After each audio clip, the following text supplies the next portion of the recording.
Uncle，大家晚上好，欢迎大家来到尼尔马拉空中花园能量管理100天的活动。那今天我们很荣幸的邀请到 Uncle Herbert，他是全球知名的创意总监，曾经任职于国际原子能机构、宾州州立大学和世界500强企业。他称自己是一个世界公民，曾经在6个国家工作生活过。他也是一位音乐家，精通很多的乐器。但是他更强调自己的一个身份是一名冥想者，他练习冥想长达40年，灵性深进是他人生当中非常重要的主题，期待他今天给我们带来的分享。It's a great pleasure to have you, Uncle. So you can say hi to the audience. Good evening, everyone, and congratulations to a very special day, your China National Day. I just heard the significance. And I'm glad we all have time to be together. It's very exciting for me to be here. Thank you so much, Uncle. So we would like to invite Uncle Herbert to lead us to experience a state of peace for a short period of time. We call this process the self-realization. So Uncle, now the time is yours, and Minkan will lead you, will translate throughout the process. Thank you very much. So, first of all of you, try to sit very comfortably wherever you are. If you're on a chair, put both your feet on the ground. If you have shoes on, you could take those out to make a better connection with the Mother Earth. And taking my glasses off, put both your hands with the palm upwards on your lap. 让双手放在大腿上。Are we translating? Yes. 我们保持身体的正直，然后将双手放在大腿上。And then we are going to use the right hand on different parts of our body. So first I will tell you, and then we close our eyes, and then we do it together. So we start, yes, please. 我们会将我们的右手放在我们身体的各个部位，然后一开始我们可以睁着眼睛看一下大叔是怎么放在身体的各个部位的。接下来我们会眼睛闭着去在冥想状态下去感受这个步骤。So we start, we put our right hand on your heart, on the left side of our chest. 我们首先是将我们的右手放在我们左边心脏的位置，我们胸口的左边。Then we put the right hand in the upper part of the abdomen on the left side of our body. 接下来我们会将我们的右手放在我们左边左腹的地方，左上腹的地方。Then the right hand goes a little bit lower where the leg meets with the body on the left side, and you can put a little pressure there with your fingers. 我们接下来将我们的右手下移至腹股沟的位置，大腿跟我们身体连接的位置，我们可以稍微用一点力按压在那个地方。And every step that we take, we also will use an affirmation inside of us. So you don't need to say it loud, just say it inside, but from your heart. 我们接下来会对每一个步骤说一些确定语句，我们不需要说出来，我们只是在心中很用心的去说这些语句。So next step, we bring the right hand back on the upper part of our abdomen on the left side of the body. 我们接下来将我们的右手上移至我们刚才所按着的上腹的位置。Then back on the heart on the left side of your chest. 接下来再回到我们左边心脏的位置，我们胸口的左侧。Then we take the right hand, put it on the left side of our neck and shoulder so that the fingers can push from the back of the neck. 我们接下来将我们的右手放在我们肩颈相交的位置，我们的手可以从后面稍稍按压我们的颈部。And as you see, you can turn your head a little bit to the right. 你的头可以微微向右侧。Then we put the right hand on our forehead across. 接着我们可以将我们的右手放在我们前额的位置，额头的位置。You bend your head forward a little bit. 我们的头可以微微低下。Then you put the right hand, put it on the back of your head, and turn your head back so it rests on your hand. 接着我们将我们右手抵着我们的后脑勺，我们头可以微微抬起。And finally, we take the right hand and stretch it and put the center of the palm on top of the head. So stretch your fingers. 我们最后将我们的右手手指张开，然后用我们的手心贴着我们脑心门的位置。So you can put your hands down again with palm upwards. 我们接下来可以将我们右手放回到我们大腿上。Try to sit comfortably. If you have glasses, you can take them out because we will close our eyes throughout the entire meditation. 我们可以用舒服的姿势坐着，然后戴眼镜的朋友可以把眼镜摘下，因为我们整个过程都是闭眼的。So at this point, I should explain why we are doing this. 现在我要给大家解释一下为什么我们要这么做。You see, meditation is not something that we do, but it is a state of our awareness. 冥想不是说我们去做什么，而是一种觉知的状态，意识的状态。And inside of us, there is a subtle system of energy about which we can speak more in detail later. 在我们的内在有一个生命能量的力量，它可以告诉我们很多关于身体的信息。And at the bottom of the spine, there is a triangular bone called sacrum bone. 在我们脊椎的底部有一块三角骨，在其中这个三角骨又被称为实践骨。And inside this bone resides an energy that is not yet manifested, is not active. 在这块三角骨当中，在这块肾骨当中，有一个能量没有被唤醒，还没有被唤醒，还在沉睡的状态。People have known about this energy since many, many thousands of years. 人们在几千万年前就知道，人体内有这样的一个能量，有这样的一个力量。But it was very difficult to actually make this energy active so we can actually feel it.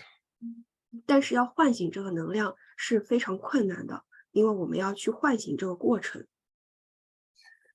And as you see, there's a photo of an Indian lady here on the screen. 大家可以看到，就是在屏幕上左上角有一个印度女士的这样的一个形象。Her name is Srimataji Nirmala Devi. 她的名字是施玛塔吉尼尔马拉 Devi 女士。And she has found a way to awaken this energy, and that gives us a physical, tangible experience on our nervous system so we can actually feel it. 这位女士她就是她找到了一种方法来唤醒这个灵量升起这样一个过程，然后她这个过程是具体的可知的，就是确确实实在我们身上发生的。So let us start, and at the end of it, I will explain a little bit more what we have just done. 我们接下来会开始这个过程。那在这个结束之后，叔叔会简单介绍一下这个发生了什么。So put your hand on the right side of your chest where your heart is. 我们可以将我们的右手放在我们胸口的位置，The 胸 left, 口左侧的位置。the left hand is open, palm upwards on your lap. 左手只是打开放在我们膝盖上， Now close your eyes. 眼睛闭上。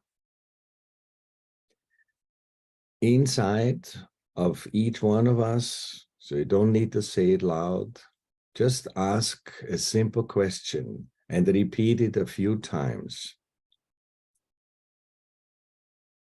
The question is, Mother, am I the spirit? 我们在心中默问这样的语句：母亲，我是否是一个灵？ We are addressing this dormant energy in our sacrum bone with Mother. 我们将这个蜷缩在我们三角骨当中的这样的一个生命能量，我们将其称之为母亲。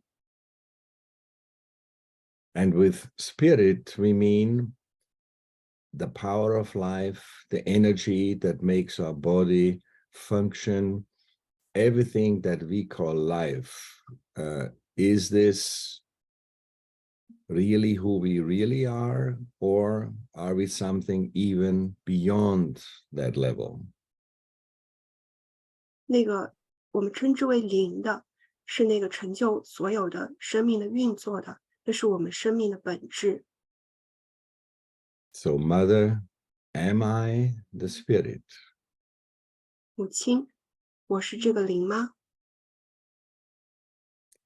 Now let us move the right hand lower on the left side of our body to the upper part of our abdomen.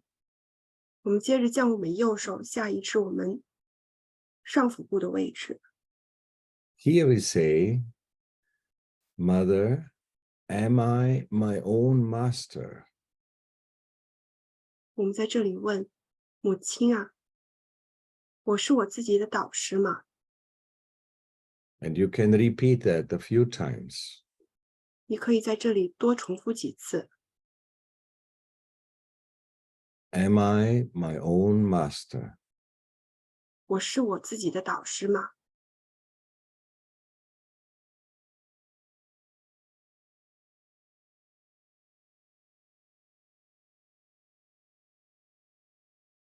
Now let us place the right hand on the lower part of our abdomen on the left side.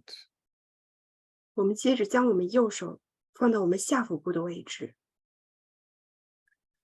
So here is what we call the true knowledge already that exists within us. We're just not yet aware of it. 在这里有着我们身体里边已经本身所知道的一些真正的知识，但是我们没有意识到这些。 The true knowledge about who I am in reality. 这个真正的知识是关于我们是谁的这样一些实相。 In our freedom, we have to ask for that. It cannot be forced upon us. 我们有这样的自由去问这样的问题，不是说强迫我们去问这样的问题。 So from our heart and with humility, let us say a few times, Mother, please give me the pure knowledge. 我们在心中谦卑的这样请求，母亲啊，请赐予我真正的知识。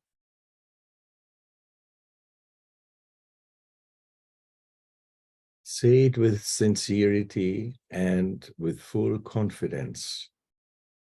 我们真诚的、自信的去说。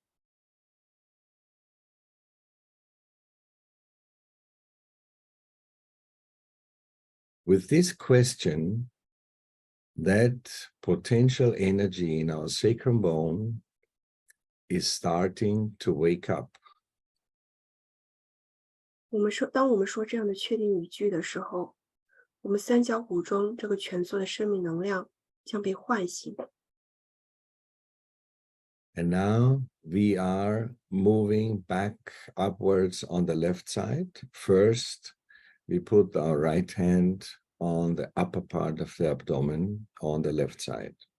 我们接着将我们右手上移至我们上腹部的位置。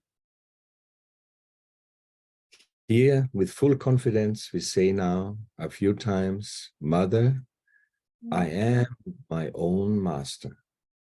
在这里，我们自信的多说几遍：母亲啊，我是我自己的导师。Mother, I am my own master. 母亲，我是我自己的导师。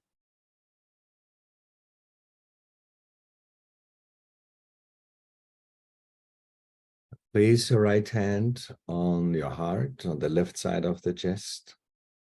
接着将我们右手上移至左边心脏的位置。And again, with full confidence, here we say, Mother, I am the Spirit. 在这里，我们同样自信地说：母亲啊，我是一个灵。Mother, I am the Spirit. 母亲啊，我是一个灵。This means I am not my body only. I'm not only my emotions. I'm not only my intellect. 这就意味着我们不仅仅是这个身体，不仅仅是这个情绪，也不仅仅是这个思维、这个智力。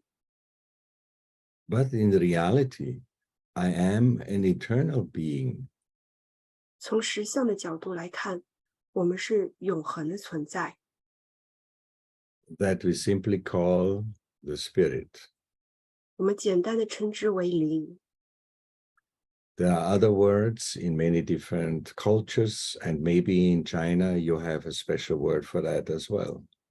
可能在不同的文化中，可能在中国的文化中，对这个这个存在有不同的称呼。Now take your right hand and place it on the corner of your neck and shoulder on the left side so that your fingers can put some pressure from the back on your neck. 我们接着将我们右手上移至左边肩颈相交的位置，我们的手可以从我们的颈后微微施一点力。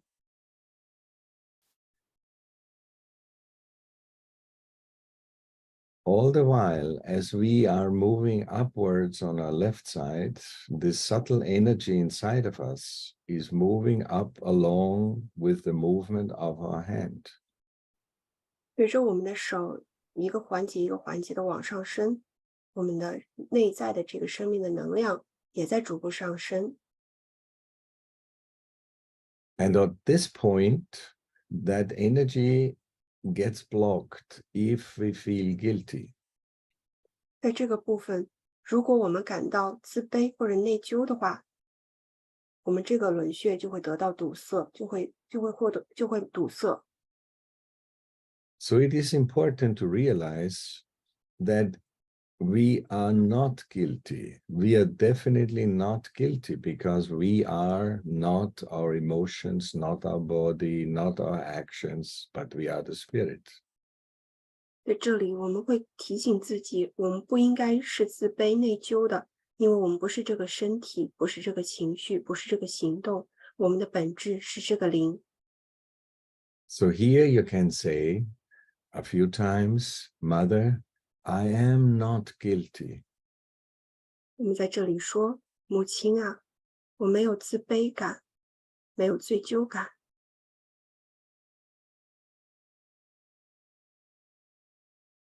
Say it with full confidence. 你在这里充满自信地说。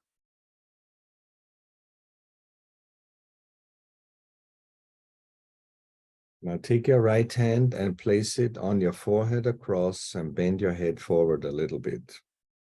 我们接着将我们右手放在前额的位置，头可以微微低下。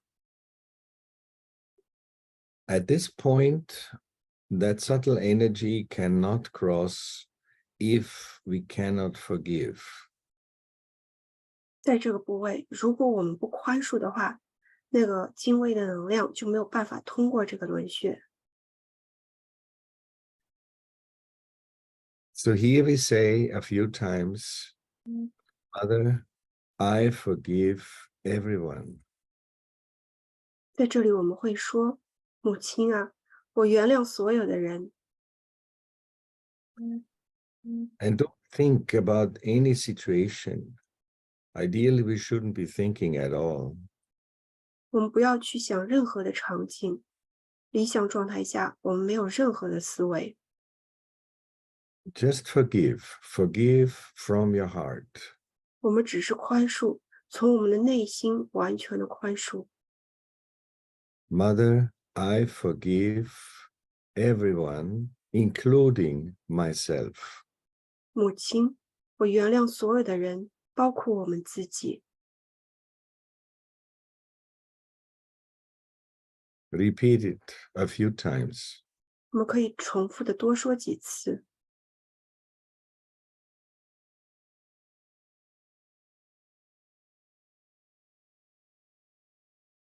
Now take the right hand and put it on the back of your head.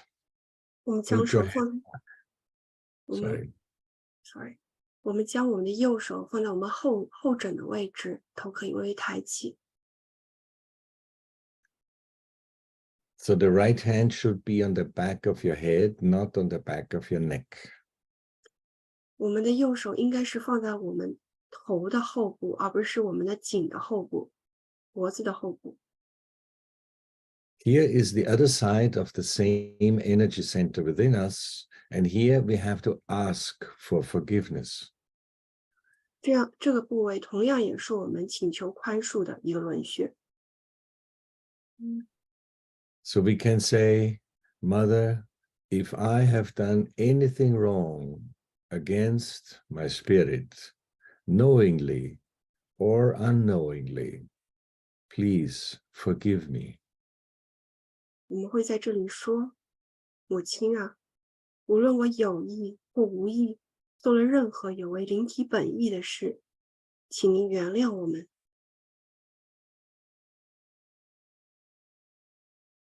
Please forgive me. 请原谅我。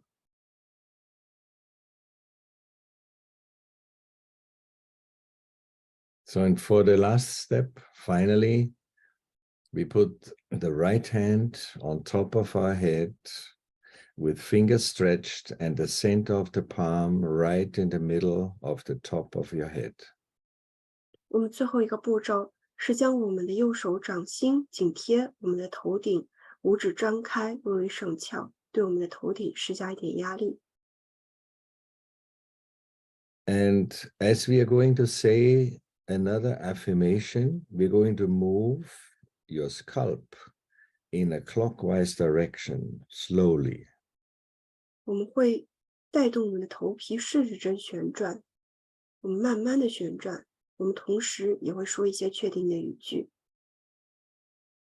As human beings, we have freedom to choose whatever we want. 作为人类而言，我们有自由，有权利去做任何我们想做的事。So here we have to ask for the state of meditation, the state of self-realization. 在这里，我们会请求去获得冥想的状态，获得真我觉醒的状态。So as you rotating your scalp slowly, you can say, Mother, please give me my self-realization. 随着我们的手带动我们的头皮转圈的同时，我们向母亲祈求，祈求她给予我们自我的觉醒。Repeat this affirmation a few times in your heart. 我们可以在心中重复多念几次这个确定的语句。Mother, please give me my self-realization. 母亲，请赐予我们自觉。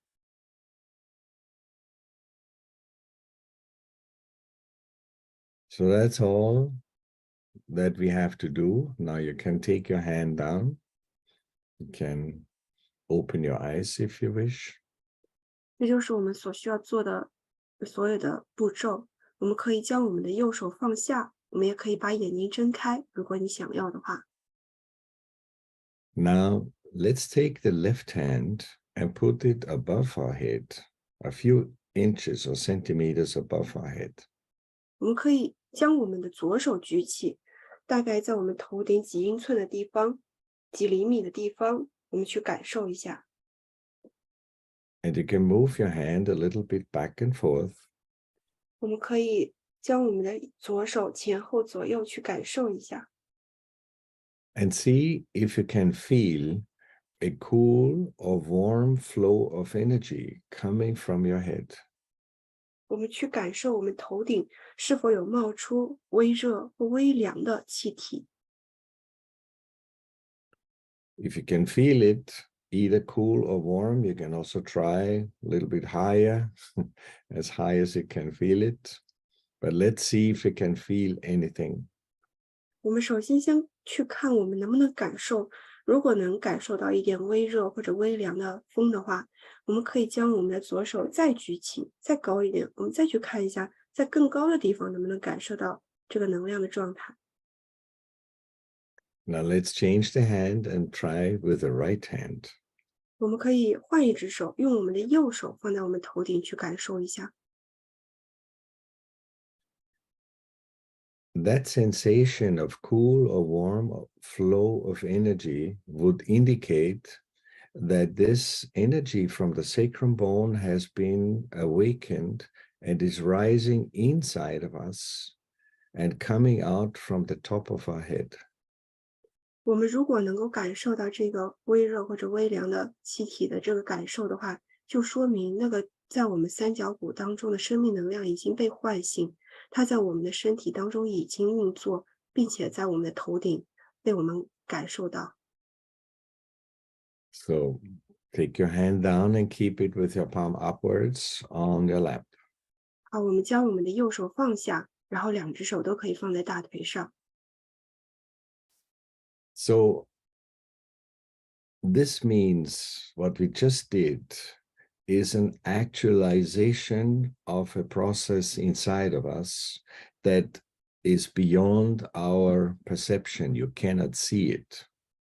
就刚刚发生的这个过程，不是我们思维能够去理解的，它是一个这个过程，它是真正实现的这个能量真正升起、真正实现的一个过程。But still, you can feel it on your central nervous system. 但是你同样可以在你的中枢神经系统去感受到这个过程。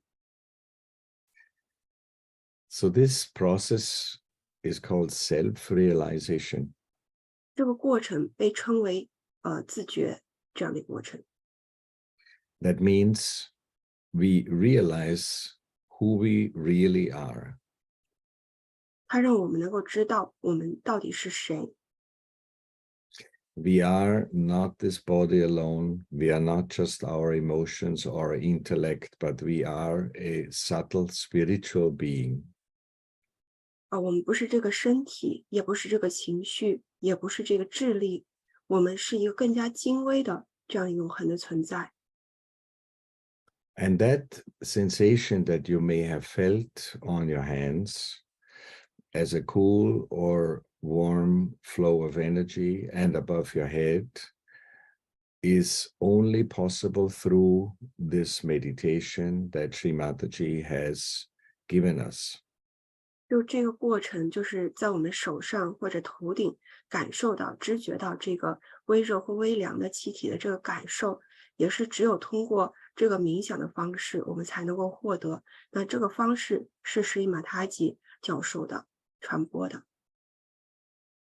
And one last thing for this meditation here is you can also pay attention if the thoughts in your head have calmed down a little bit, got less, or maybe even stopped. 我们也可以观察这个冥想还给我们带来一个效果，就是我们的思维会慢慢的消退，会甚至会完全的消失。So you may ask, what is meditation? 你可能会问，什么是冥想？ And the simple and short answer is meditation is not something that we do. 很简单的一个回答是，冥想不是我们在做的这样的一个过程。 But meditation is a state of our awareness. 冥想是我们意识的一种状态。 That means you can go into meditation, but you don't need to do much about it. 那就意味着我们可以很自然的进入这样的一个冥想的状态，但是我们不需要做任何的事情。 So that concludes that meditation session. 好，我们现在结束这个冥想的这个环节。 Maybe it was your first time that you had a meditation. 也许这是你第一次去体验这个冥想的过程， Or maybe you already practiced meditation before. 或者你之前你已经体验过这个冥想。 I am practicing meditation since a long time, as Yumin already said. 叔叔已经练习这个冥想非常多年了， And it has given me many, many benefits throughout my life. 这个给叔叔的人生带来了非常非常多的益处。 Meditation, you cannot pay for it. It's completely free. It's a natural process. We are born for that. 冥想不是通过，就是不是你付钱就可以获得的，它是一个自然而然的过程。 So that concludes this meditation part of our beautiful meeting together. 好，我们现在这个结束这个冥想的环节，然后会进入下一部分的一个环节的讨论。那接下来我们就会用全英文来进行一个交流。 Back to you, Yumin. All right. Yeah. Okay. So thank you for bringing us such a mood of serenity. So let's move on to the discussion part with you about your experience and stories with regard to your meditation experience. So first question, Uncle, where did you get your first realization? Is there any interesting story behind that? Do you want to translate or should I speak? I told the audience we will conduct in English, like we will communicate in English. Yeah. All right. Yeah. So it was back in 1982 in Austria, in Vienna. That's where I'm from originally. And on September 28th, not many days ago, I had 40 years that I got my self-realization in this meditation that we just did. And Sri Mataji had arrived in Austria for the first visit ever. She was not in Austria before.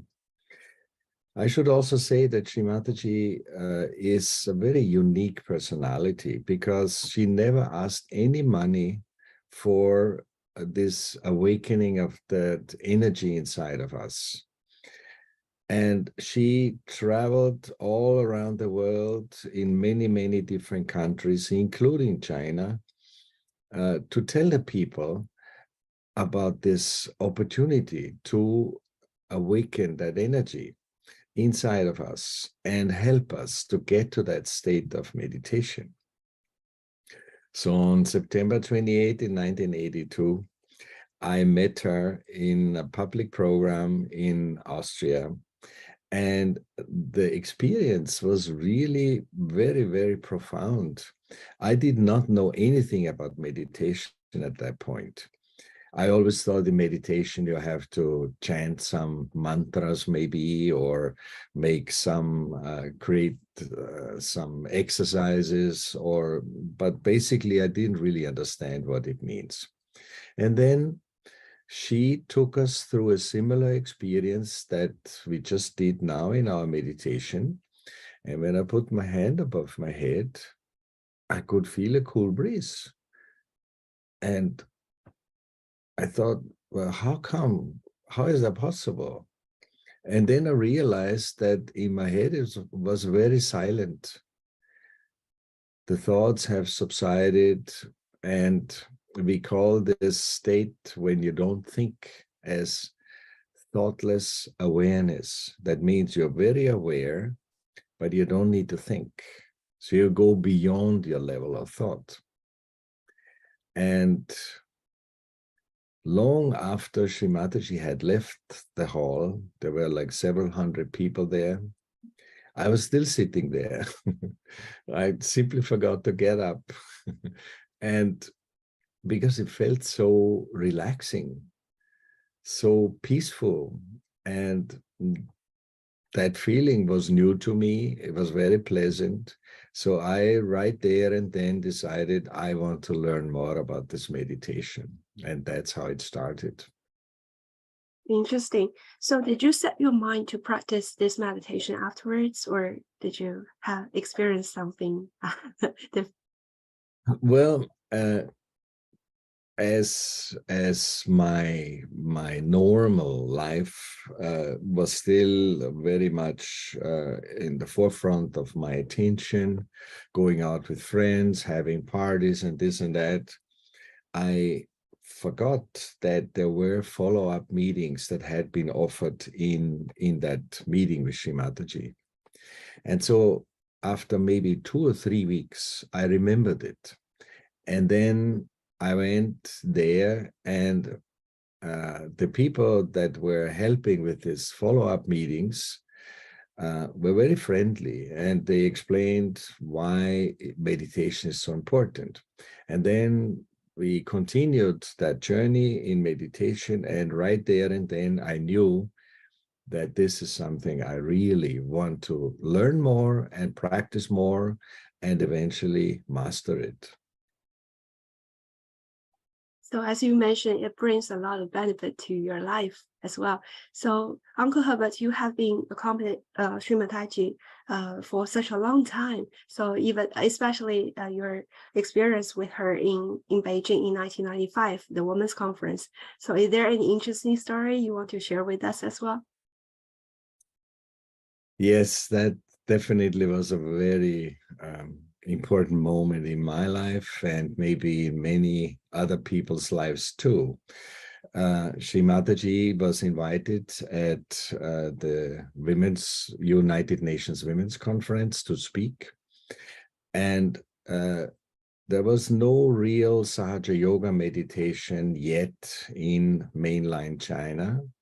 And so at that time, I was working in Hong Kong, and a few of us went with Sri Mataji to help prepare and also work with her. And we organized in the hotel where she was staying a program for people to come and get the same experience that we just went through. It was very difficult at that time because the Secret Service was very concerned if many people came together in that hotel. But eventually, we were allowed to actually move forward with that program. And I remember in that program, Sri Mataji spoke in English and it was translated. And if you have an opportunity, that video exists and you can find it of what she was talking about. She spoke for a long time, maybe 2.5 hours, and she praised China in a beautiful way about the spirituality and the depth of the history. And she compared India and China as very similar in the spiritual depth of the culture. And there were 2 ladies, I remember, sitting in maybe the second row or so in the front. And both of them had a notebook. And they were writing down everything that Sri Mataji was saying. probably in Mandarin. And at the end of the program, everybody got up and Sri Mataji was about to leave. And these two ladies got up and went forward to meet her. And we were not sure what their intention was. So I went there and tried to ask what they want. But Sri Mataji indicated, no, let them come, let them come. And so these two ladies asked with translation, Sri Mataji, can we hug you? You know, hug, hug you. Sri Mataji smiled and said, yes. And so one after the other, they were hugging Sri Mataji and thanked her for this meditation. And then they had their notebooks in their hand and they opened it on the last page and asked Sri Mataji, can you please sign what we have written? So Sri Mataji was looking at me and she said, it looks like I have become a film star now. And she signed both the notebooks. There is a picture that can be shared about that.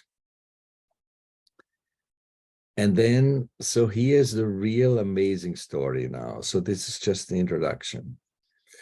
Many, many years later, I can't exactly say, maybe 15 years later, 10 years later, I am at a meditation meeting in the United States, where I'm living now, in a place in the countryside called Kanajohari. And you were there too. And at the end of a meditation, one lady, Chinese lady, came to me and talked to me in Mandarin, which I do not understand. At that time, I think about 20 Chinese people were there, traveled all the way to attend this meditation meeting.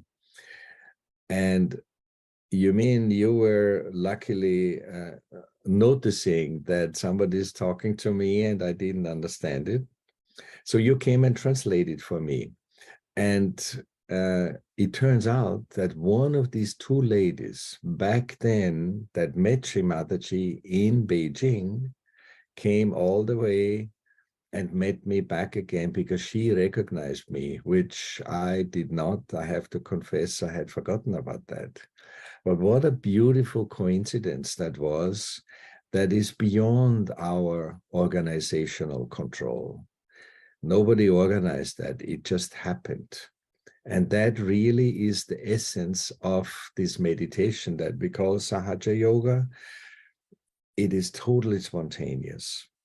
So that's my story. There are many, many more stories that may go beyond the time we have here. Maybe at another point, we can talk some more about this amazing experience back then at the United Nations conference.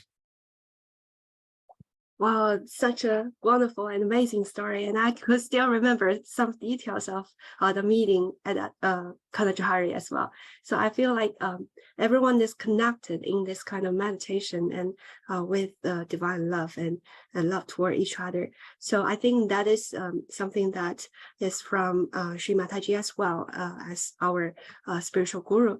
So in your later experience with Sri Mataji, as you've been traveling with her in many places, so is there any particular event that impressed you most and you want to share with us?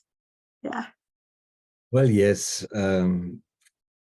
Before I came to work in China, I was working in Brazil, in the biggest city of Latin America called Sao Paulo.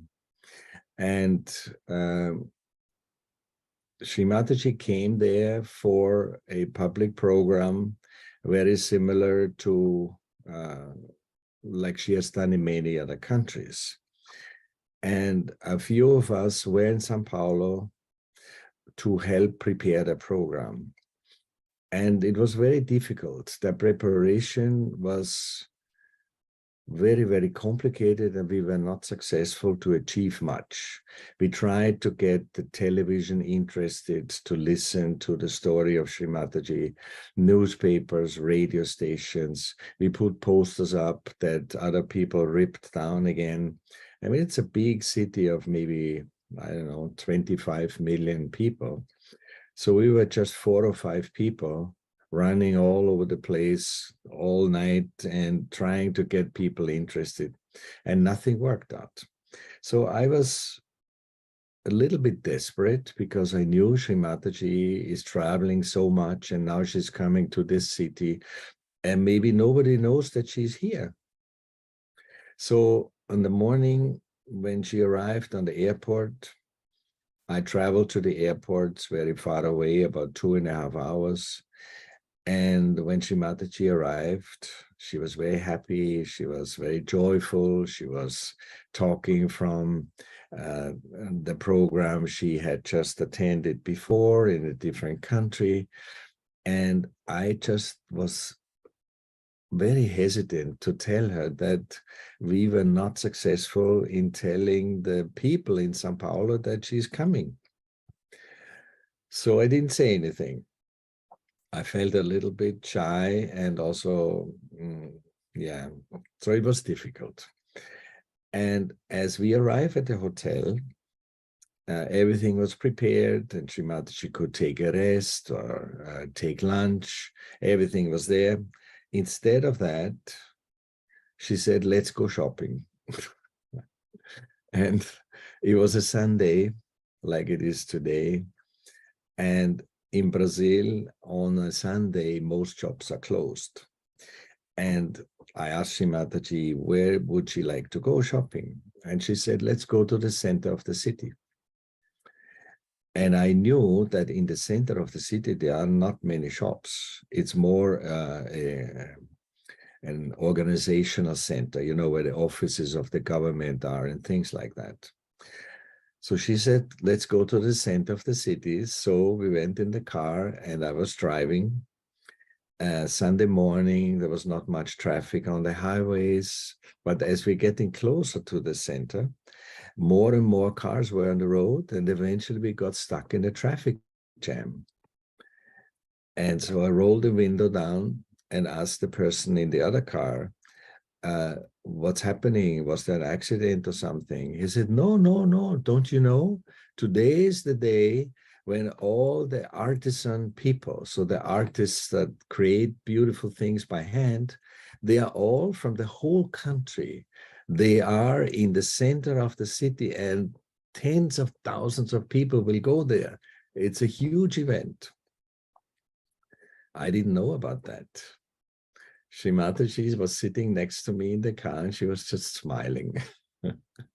So when we went there, I was concerned that where are we going to park? If so many people are there, it's going to be difficult.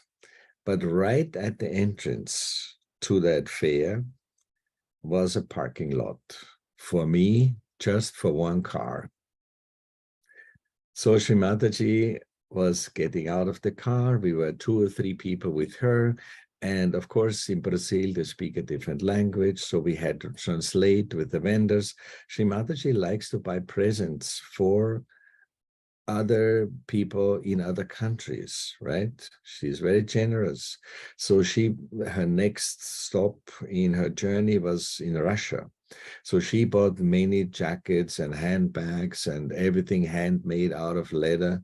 So we probably in 1 hour, she bought many, many different things. In order to do that, though, we had to translate to the vendor. We had to explain to Sri Mataji the change of currency between Brazil and maybe England. And we also had to pay, and we had to carry these things. So it was for us quite an intense hour to go through. And after 1 hour, she said, okay, now it's enough, let's go back.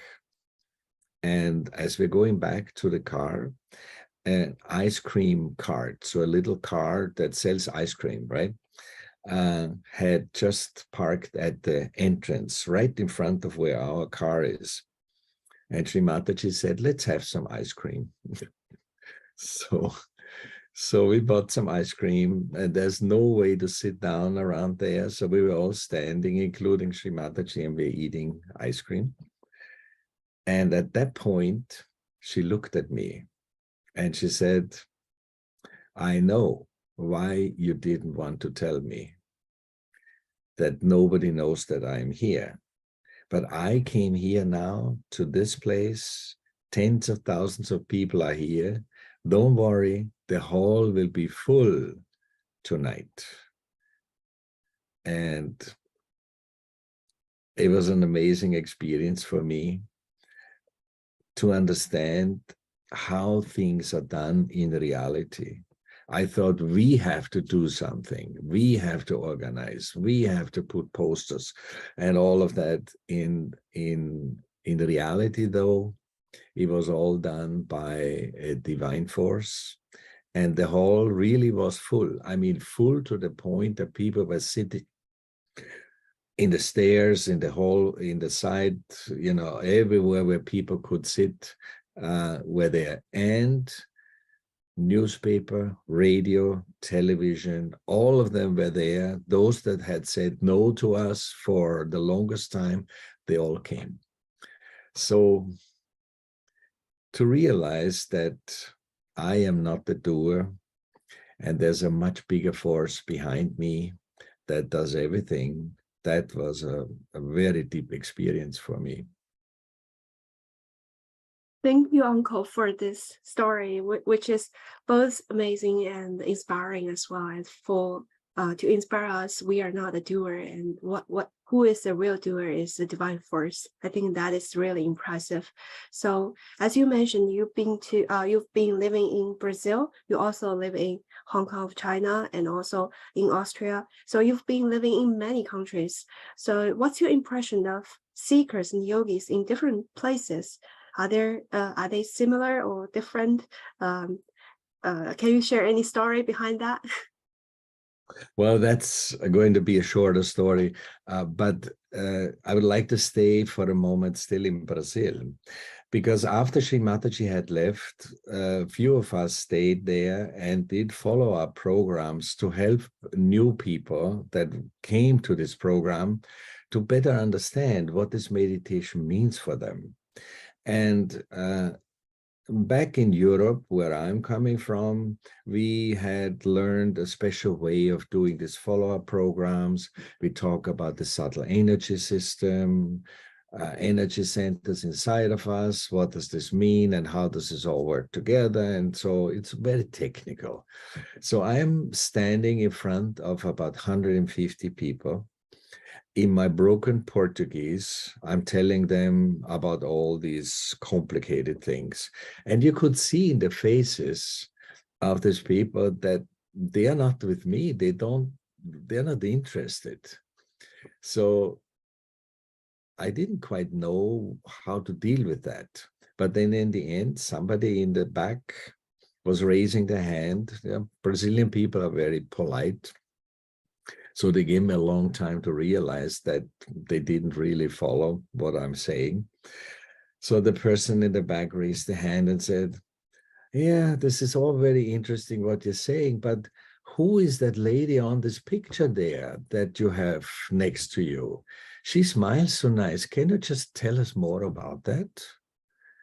And then I realized, oh my God, Brazilians are very emotional people.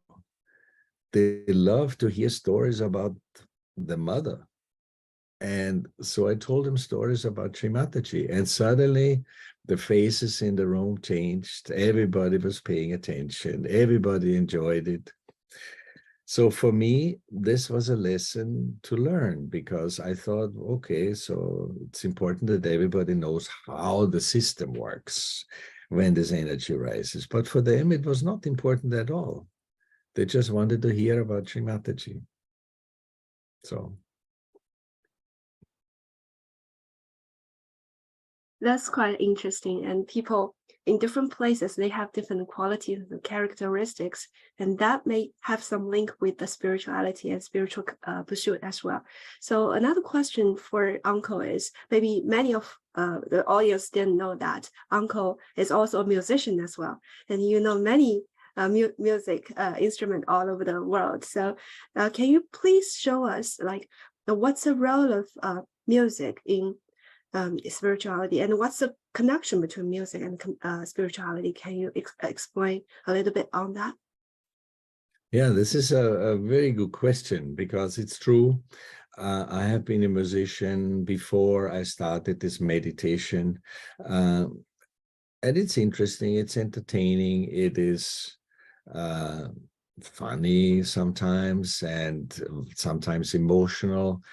But I had very little understanding of what I'm going to say next, because in Sahaja Yoga, I learned that every note on the scale, you know, we have different words for the different notes of the musical scale, right?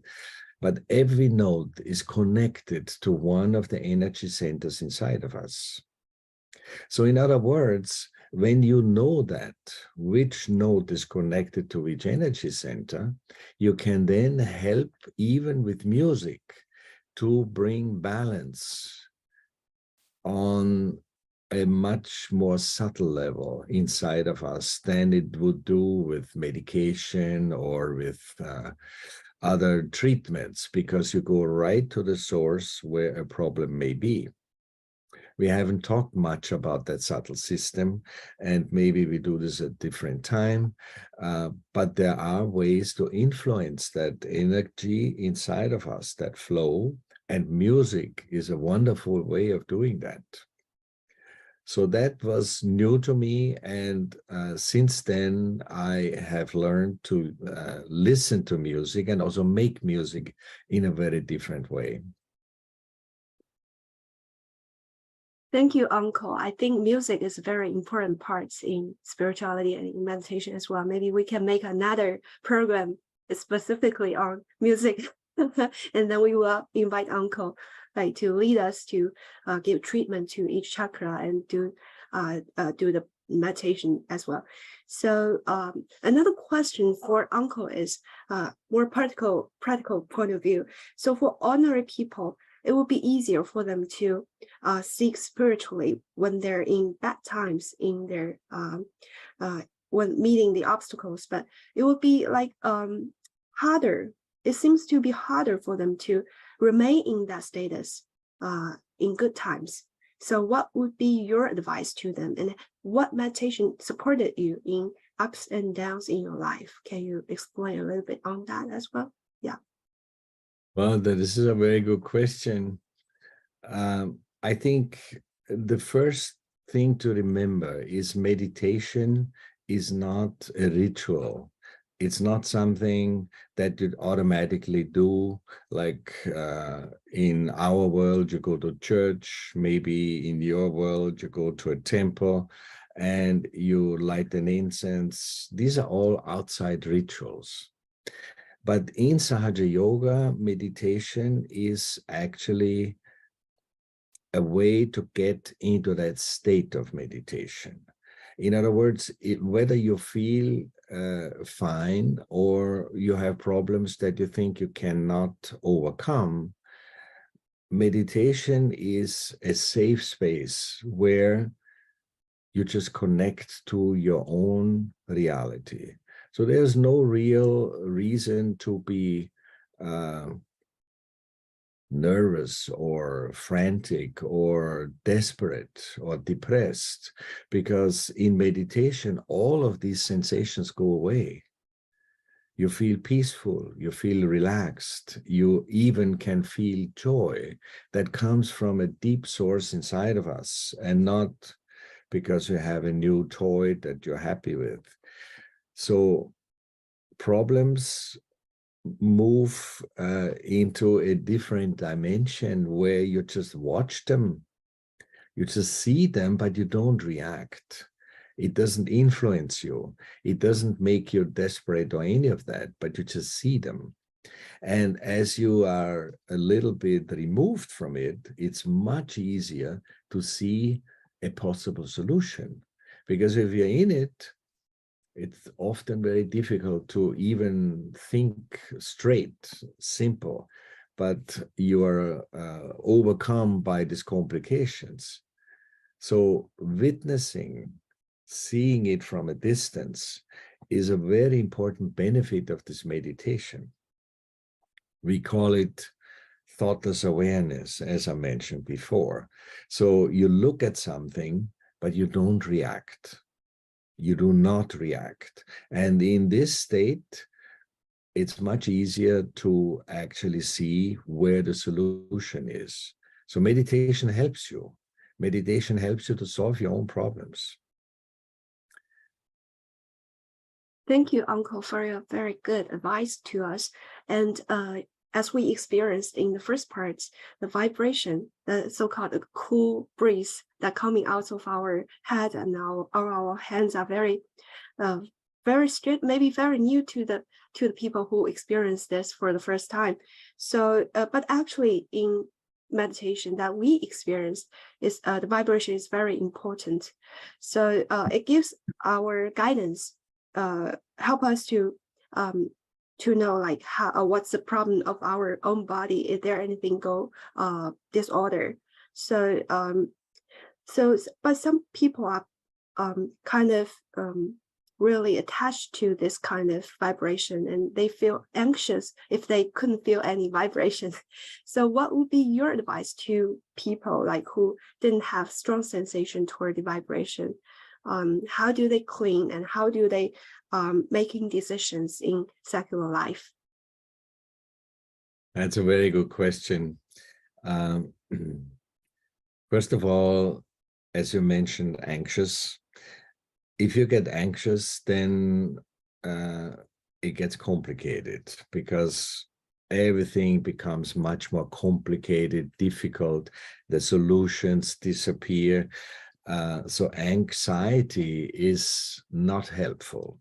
Meditation in thoughtless awareness, as I said earlier, helps you to see solutions much, much easier and clearer. So that's one. If for some reason you are not able to feel either cool or warm energy, and we are not going into detail today what cool and warm means really, but the fact that you may not be able to feel anything on top of your head or on your hands could have several reasons. One of them is if this energy center here at our neck is not in balance, then on the nervous system level, from the central nervous system, the nerves go into our hands from that level. So if this energy center is not balanced, then the sensitivity in our hands is greatly reduced, and you may feel very little or nothing at all. But there are other ways. And that's the beauty of Saja Yoga. There's always another way. One is when you feel your energy kundalini coming out from the top of your head, you are connected to a larger dimension. I didn't say that earlier because I didn't want to make too complicated statements. But the point is, our existence, our individuality gets connected to a larger dimension, very much so like you have maybe a screen in front of you that is plugged into the mains, the electrical plug at the wall. If it's not plugged in, this screen doesn't do anything. But once it's plugged in, it can do things it couldn't do before. And so that meditation is sort of plugging us into a larger dimension, which also means that other people could help me feeling this energy that they may feel, but I cannot feel. So other people can help me to bring all of this into balance. And then once this energy gets into a balanced state, I may be able to feel vibrations. That's number two. And then there's a third one. Feeling vibrations is really let's say, a beginning of it.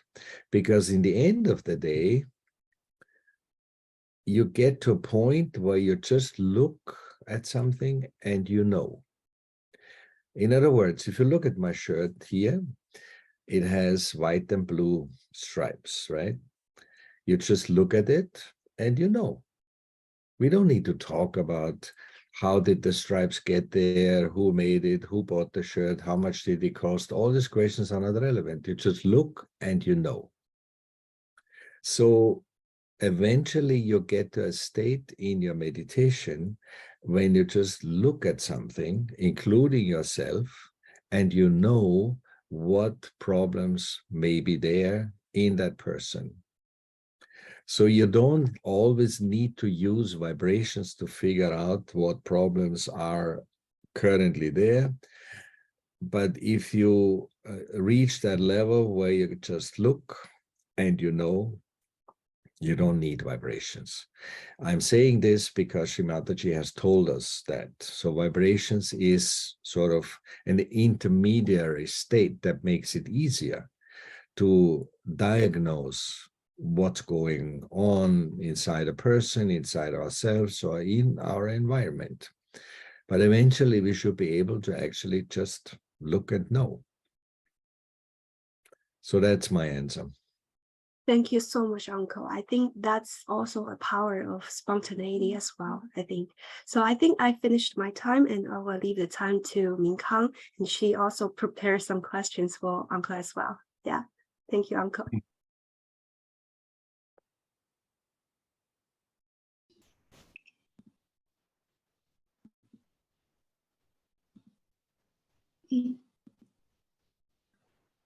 Hello, Uncle. I am Minkang.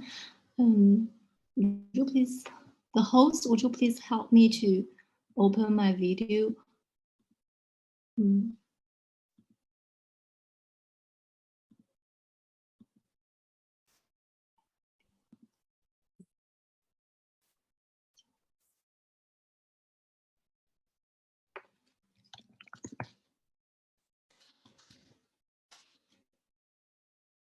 I have to say, it's very nice how you all have organized this event. It's not easy, I understand.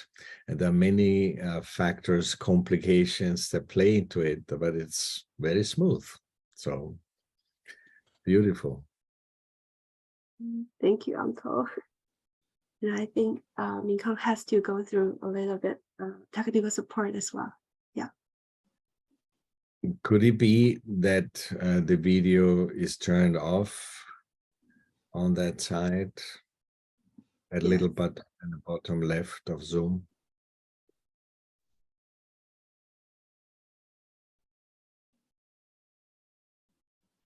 Yuanming, how about you go on with the questions? Because I cannot open the video and I think it will be better. But we can hear you. Okay. Hi, Uncle Herbert. Thank you for your sharing, and we are really we feel really we learned a lot from your rich experience and your particular view about meditation. So you just talked about meditation will really shape a person in a great way. So we're wondering, during your 40 years meditation practice, is there any obstacles?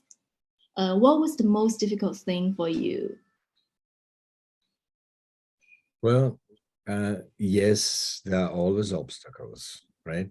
So you can imagine, I'm a very visual person because I'm also a designer. So I give you a picture to hopefully better understand what I'm trying to say. A journey on that subtle level with meditation and to better understand who I'm really in reality sometimes hits road bumps because of outside factors, or even I don't see a solution, I don't know what to do next, and things like that. But after some time, it happened to me too in the beginning. After some time, I realized though that the journey is like going up a staircase. And if you think that the journey is on a flat road and not going up, then the next step is an obstacle.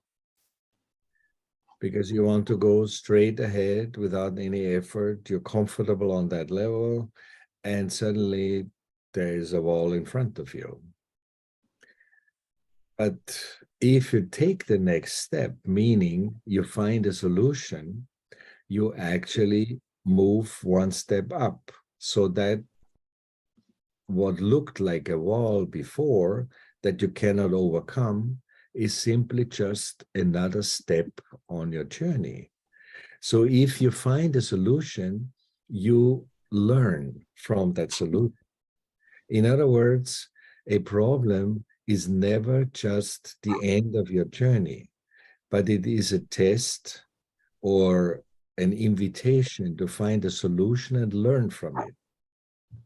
Every problem has the benefit of learning built into it, if you're willing to learn from it. If you get stuck on the problem, then you cannot go forward. So in other words, in shorter words, continuous problems are actually a benefit, because you learn from each and every one. And as you learn, you go forward. Does that help? Thank you, Uncle. Thank you. Yes, you're pretty right. There is a journey. The journey is never straight and flat. There will be ups and downs. That's the beauty of life. Yes.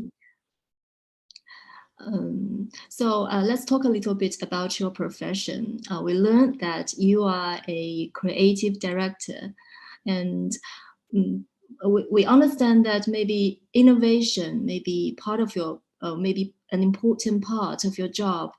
There is also a term called destructive creation, which means creation sometimes will break the rules and old order, and sometimes may incur resistance and conflicts. However, bringing peace is also one of your mission, we know. So how do you reconcile the two? I mean, bring real innovation while pursuing peace. Well, that's a very interesting question, yes. I remember Shimataji used to say often in public programs, also in more official settings, that there will be no peace on earth if we don't have peace inside of ourselves. So that means peace does not come from something outside, but peace is projected from being peaceful as a person. And the more people reach that level where they are really peaceful, the more peace can manifest. So peace is not something that can be mandated by a government, by signing a contract. And now we have peace. Well, it may last for a while, but then something happens and we forget that we actually have peace and we shift to something else. So your video is working. Very nice. Thank you. But back to your original question about creativity and destructive creativity. Well, I don't think it's actually destructive. It's breaking rules. Yes, I'm all for that. As a creative director, I cannot find new solutions if I keep doing the same thing over and over again, right? So I need to learn to think in different ways, looking at the problem from a different angle, and explore maybe ideas that have not been explored before. So that usually creates discomfort in people who are not used to that process.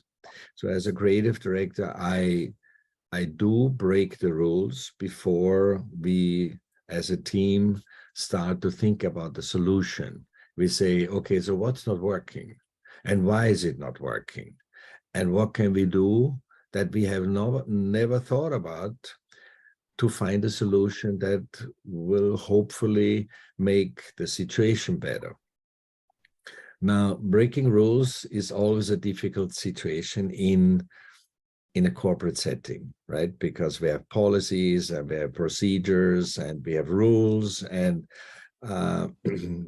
many people are not comfortable to suddenly realize that a solution may be completely beyond our environment. So as a creative director, I had to learn how to help the people to become comfortable. And like in Sahaja Yoga, the best way of doing that is by giving them an experience. In other words, with the team, we develop a solution. Sorry. But we're not going to tell anybody about it. We keep it a secret within the team. And then when the time comes that we are sure that this is a good solution, then we call the larger group together, and then we do a presentation in which we actually let them feel how the solution can work. So the important word here is feel. In other words, it's an emotional presentation. So it's not the mental explanation of the solution, but actually let them feel the solution. And this usually works very well because people are very emotional people, right? We know that.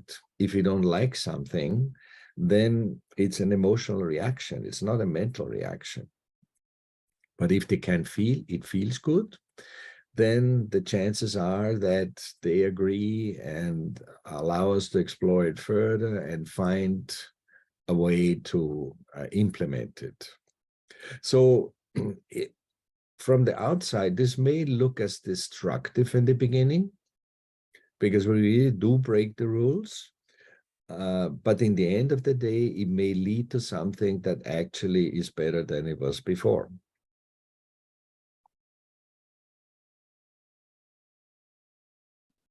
So actually, this innovation will finally improve the situation, especially with the help of meditation.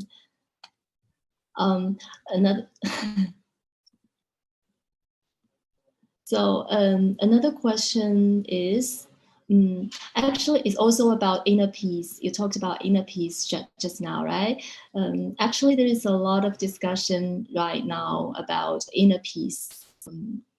So because people are living a really fast-paced life, and it really takes us a lot of efforts to slow down. So what's your advice, what we could do to achieve and contribute to the cause of peace in our daily practice? Well, the answer simply is learn how to meditate, because then peace will happen automatically inside of you. And once you are peaceful, then you radiate this peace into your environment. And the more people meditate, the more peaceful a society will become. In my view and experience, there's no other solution for peace than inner transformation. Mm-hmm. Uncle, you always have a very good sense of big cycles. I heard from Yue Ming that you predicted the internet will be an important trend when it was not that popular in the past. You also mentioned as humankind, we are evolving from intellectual being to spiritual being. So is there any connections between the two? Which is the evolution of human being and the evolution of the big cycle. Is it becoming increasingly difficult to seek inner peace? Wow, this is a very interesting question. Yes, there is a connection because evolution is a continuous process. We know that, right? we as human beings, or before human beings, there were other beings, animals or plants. It's an evolution that never stops. We live in a very short period as human beings. So for us to see the bigger picture, how the flow of life happens, is often difficult to perceive. Maybe if you're lucky, we are 80 or 90 years and for our life, but that in the bigger scheme of things is really not much. I mean, we're talking about millions of years when dinosaurs were walking on this earth. Millions of years. As human beings, we cannot relate to that. So the other part is we live in a very special time right now. It's a time of transition, where we as human beings used to be very aware that we exist. Remember, that makes us different from animals. Animals do not know they really exist. They're not aware of it.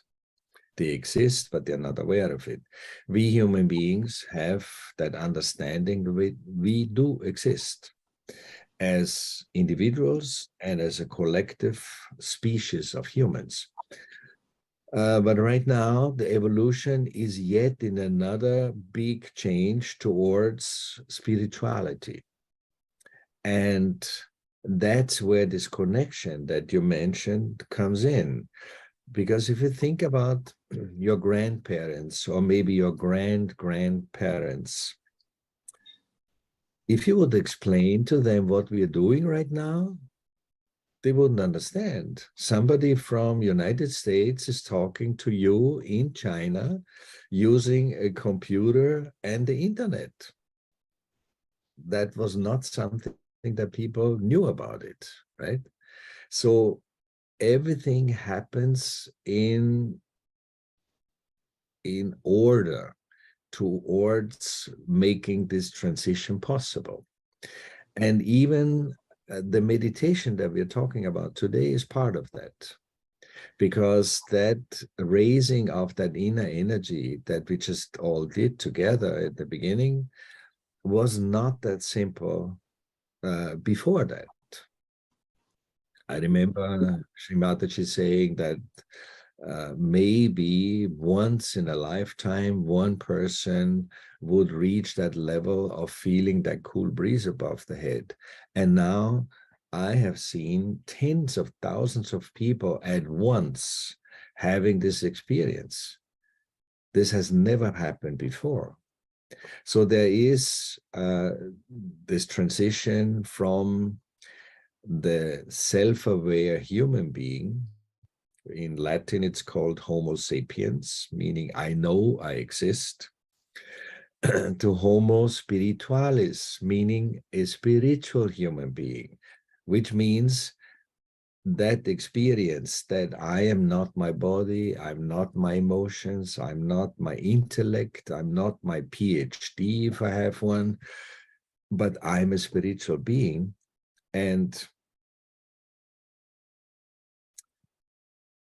as I said, I'm also a designer, so I'm thinking visually. Think about like this.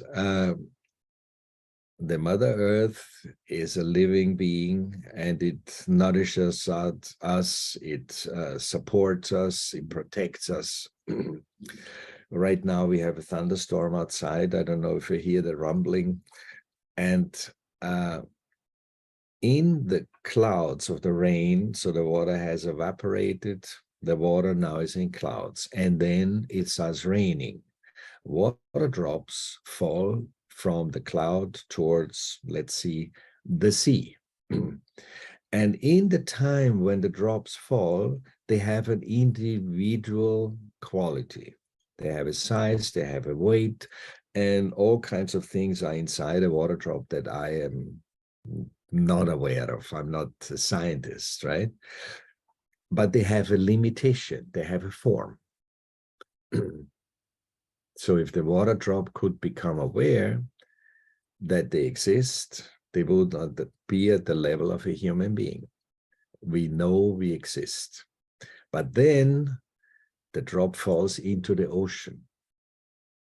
At that moment, the drop loses only one thing, and that's not what's inside the drop. It's the limitations that get lost. So the drop becomes the ocean, becomes one with the ocean. And that is what this whole transition is all about for us human beings, to become one with a much larger dimension through the connection of our meditation. And that larger dimension you could call collective consciousness or any other words, but it is where we are all connected to. Wow, thank you, Uncle. Thank you for the beautiful explanation. And yes, we as human, you really offered a really big picture about this evolution process of human being. We've already evolved from evolved that more evolved than other animals since we know our existence. But still, there is a long way to go. We have to realize that we are just this one job of the ocean, and to get this conscious collective consciousness. Thank you for your beautiful explanation. And another question goes like, nowadays everyone is sort of overwhelmed by tons of informations, and actually sometimes our perceptions and identities are kind of shaped by this informative world. How to find oneself, what to believe, and how to formulate the sense of discretion without being constructed by the outside world. Is this effort important and meaningful to maintain an internal value system? Well, that's a very deep question. And I guess many people are confronted with this, especially people that we call seekers of truth, seekers of who am I really. And in a way, the only solution that I have found is the state, being in that state of meditation, as we said earlier, because the peace comes from within. I cannot make you peaceful by talking to you, but only a transformation, an inner transformation, will make you peaceful. You don't pretend to be peaceful, right? Sorry, I'm talking too much. So that's one thing. And in a way, the other thing that comes from being peaceful is not to react. So if there is a problem, a situation, an accident, whatever it may be, to just look at that and make sure you are in that state of meditation. Then if there is no reaction, then the solution comes to you through maybe intuition or coincidence or anything from outside. Remember, like when I told the story about Sri Mataji going shopping in Brazil, and I was all worried that we have no solution. Sri Mataji has not been publicized, but the solution came from outside. She went shopping and invited everybody there. I didn't do anything. I just watched it. And it was actually very beautiful to watch, very joyful. And it worked. So often it is helpful to just witness. Does the word witness mean anything? Because you just watch and solutions can come from around you. We talked about collective consciousness. All solutions are in there. But if I am closed here because I am the doer and I'm going to find a solution for this, then I limit myself. So meditation is the solution. Yeah, I see. Still, we need to realize that we ourselves are not the doers. We have to believe in the holy force and to meditate and connect to the ocean. Then we'll find the real solution, to see it from distance. Thank you, Uncle. Thank you for your